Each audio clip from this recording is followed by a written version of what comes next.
80 years ago, as the British Army fought the Nazis in the deserts of North Africa, an elite and ruthless fighting force was created. Its secret mission was to attack the Nazis from behind enemy lines. Now, a new BBC drama is lifting the lid on the birth of the SAS. My name is Tom Glynn-Carney.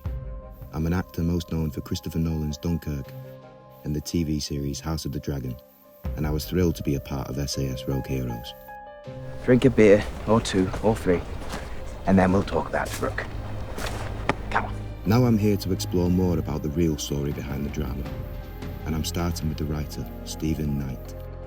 When I started to research the true story, it was so amazing, so compelling, so sort of unbelievable that I just thought this story has to be told. The man behind creating a new fighting force was Colonel David Sterling. The men he recruited had to be capable of ruthlessly attacking enemy positions deep in the desert. Our troops, the SAS have trained for months to blow them up on the ground. We will not be stood down. Many lives depend on it.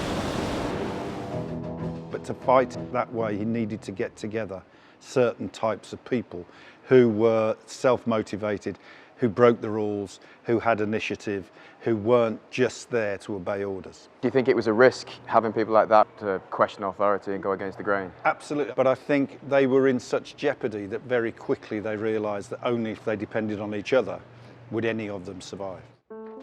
Many of the roles in the series are based on real people, including my character, Mike Sadler, who had experience of the desert before joining the SAS.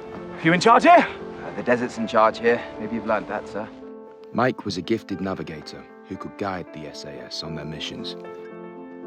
He had what others thought of as a supernatural ability to actually navigate his way through the desert, to know where he was going. He used the stars, he used equipment, but a lot of the time apparently he just used instinct. It is true, isn't it, that without him they would have gone in somewhere and not been able to find their way out? That's absolutely true. They could get places but also escape, and he could think on his feet and know ways through the desert. It was an honour to play a real-life hero. And today, I'm meeting him for the first time. This is Mike Sadler, the man I played in the series, and I can't believe I'm about to go inside and meet him. So, Mike, first of all, what a privilege to sit here and chat to you. Mike is 102 years old, and he's the only surviving member of the original SAS unit. He's blind now, but his memories are sharp. Having played your role, I had to look like I was an expert navigator through the desert. Now, no matter how hard I tried, I could not do it. How do you do that? I think you just have to learn it. I expect you could. If you really tried, it's not that difficult. Mike's being modest. Nothing about his experience was easy. At one point, he was captured by the Nazis. We just managed to escape, but then we were stuck with this enormous walk.